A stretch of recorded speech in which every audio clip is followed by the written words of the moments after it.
Tirta, kita akan mulai dari evaluasi Bapepti terlebih dahulu ya untuk perkembangan pasar berjangka keuangan dan juga komoditas hingga saat ini. Apalagi juga di tengah dinamika global ya yang cukup menarik dan ini juga berpengaruh ya tentunya kepada pasar domestik begitu ya. Seperti apa sih sebetulnya evaluasi dan mungkin tren Pak untuk perdagangan khususnya di bursa berjangka sejauh ini? Ya, baik Mbak Eva. Saya kira untuk perdagangan berjangka komoditi saat ini, kalau kita bandingkan beberapa perkembangan dengan tahun kemarin, ini rata-rata relatif semua meningkat ya. Baik perdagangan berjangka komoditinya maupun pasar fisiknya. Nah, kalau kita lihat memang di perkembangan global, ini perkembangan komoditi ini untuk perdagangannya ini sangat dipengaruhi juga untuk beberapa terkait geopolitik ya, karena ini ada beberapa hal yang kemudian bisa mempengaruhi juga dari sisi harga yang sebenarnya harga ini dibentuk oleh supply demand dari komoditi tersebut. Nah, dalam hal ini kalau di Bapepti sendiri, kami melihatnya bahwa perdagangan berjangka komoditi ini justru sebenarnya bisa menjadi instrumen buat pemerintah. Karena kan sebenarnya di perdagangan berjangka komoditi ini kalau misalkan terjadi ketidakpastian dari si supply demand komoditi, maka sebenarnya kita punya alat yang namanya hedging gitu ya, yang sebenarnya bisa dimanfaatkan di bursa berjangka komoditi ini.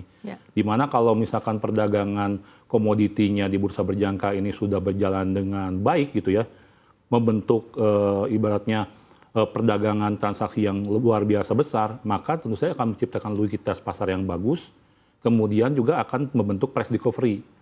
Nah, kalau sudah price recovery-nya bagus, time series-nya banyak, kemudian nanti akan terbentuk juga nanti perseverance. Nah, perseverance ini kan sangat baik, apalagi kalau misalkan kalau kita lihat Indonesia ini adalah negara yang memang produsen hampir banyak komoditi, kita adalah produsen terbesar di dunia.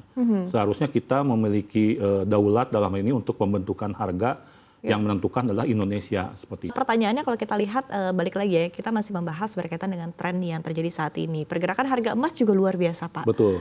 Dalam sepekan terakhir saja harga komoditi emas global dari sekitar 4.500, 4.600 begitu ya.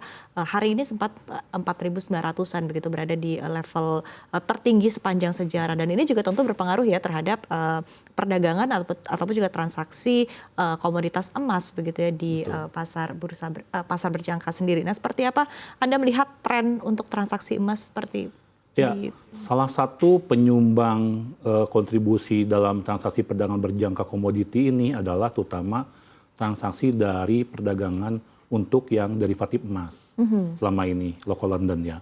Dan ini tentu saja transaksi yang luar biasa besar ini karena melihat supply demand emas ini yang luar biasa saat ini mempengaruhi dari sisi harga emas yang tadi sampaikan Mbak Iva kenaikannya kan seperti itu. Sehingga orang mulai banyak melihat bahwa kiranya perlu untuk melakukan hedging dan sebagainya sehingga masuk di pasar berjangkanya seperti itu. Kenaikan di situ pun juga beriringan dengan kenaikan juga transaksi kami untuk perdagangan pasar fisiknya karena kan kita juga di bursa berjangka ini ada transaksi perdagangan berjangka yang untuk emasnya, ada juga transaksi yang pasar fisik emasnya yang selama ini ada di pedagang emas digital ya, ada 7 pedagang.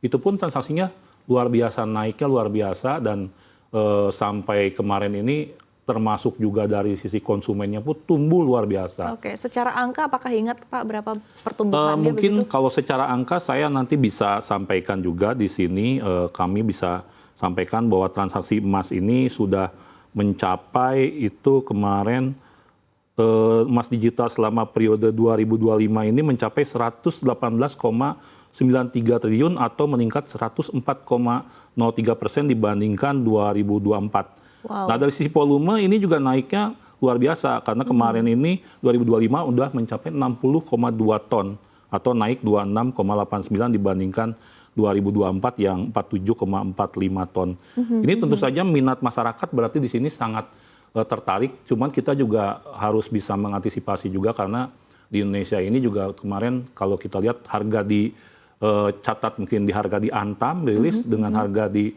toko-toko emas misalkan contohnya di Cikini Gold dan sebagainya, ini ada terjadi margin yang cukup jauh ya seperti itu karena memang ini terutama pengaruh dari supply-nya yang mungkin masih terbatas sehingga saat ini pun di produsen Antam pun masih inden yang cukup banyak itu. Tadi secara angka ini full year ya Pak ya, 2024 berbanding Whole year, 2025 betul. begitu ya. Jadi year to year ya. Oke, nah tapi di satu sisi memang tadi seperti yang disampaikan Pak Tirta begitu bahwa minat animo masyarakat akan emas ini luar biasa begitu ya Pak ya. Bahkan banyak juga kita saksikan informasi ataupun juga beritanya para pembeli emas pun juga rela begitu Pak untuk istilahnya sikutu berantem begitu untuk melakukan pembelian emas begitu, sehingga akhirnya tadi margin juga terlihat tadi di beberapa pasar-pasar tradisional emas begitu. Nah, tapi balik lagi tadi ke fisik begitu Pak, perdagangan emas fisik begitu. Ada concern tersendiri dari pasar berjangka Pak, dari Bapak Peti sendiri untuk perdagangan fisik khususnya untuk emas atau mungkin untuk perak juga Pak, karena pergerakan harga perak juga saat ini luar biasa begitu. Demand-nya juga apakah naik begitu untuk perak?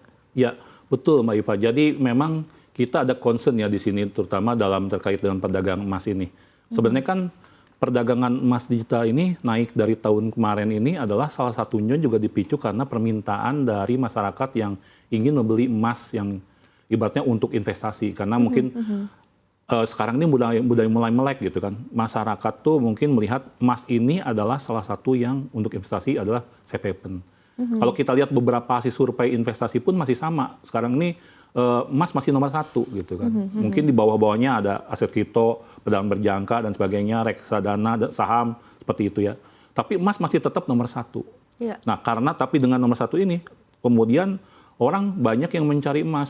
Tapi mencari emas kemudian ternyata inden dan sebagainya. Waduh, ternyata kalau kayak susah begini mulai dilirik. Oh, ternyata ada perdagangan emas secara digital nih platform. Di HP lagi kan langsung di gadget bisa mudah transaksinya. Terus kita juga sering meliterasi bahwa ini bisa dijamin 1:1. Wah, kalau 1:1 berarti ada dong. Nah, semua jadi orang masuk ke emas. Nah, sekarang ini di platform transaksinya naik. Nah, cuman kemarin kan sekarang ini udah mulai banyak juga yang melirik. Wah, kalau emas ini juga ternyata ada juga yang lebih murah untuk membeli dalam jumlah kilogram tertentu misalkan. Salah satunya perak. Nah, orang sekarang mulai berbondong-bondong ke perak. Nah, kita dalam hal ini sudah mulai memikirkan nanti ke depan ini, dalam tahun ini, mudah-mudahan nanti perak juga sudah mulai bisa lakukan untuk transaksi pasar fisiknya. Dengan di platform juga, supaya akomodasi dari perkembangan teknologi dan termasuk permintaan masyarakat ini bisa terpenuhi juga. Termasuk mungkin juga nanti untuk mengantisipasi dan menjaga likuiditas pasar ini untuk hedging-nya dan sebagainya, kita juga nanti mungkin juga termasuk derivatifnya juga emas, untuk perak seperti itu juga.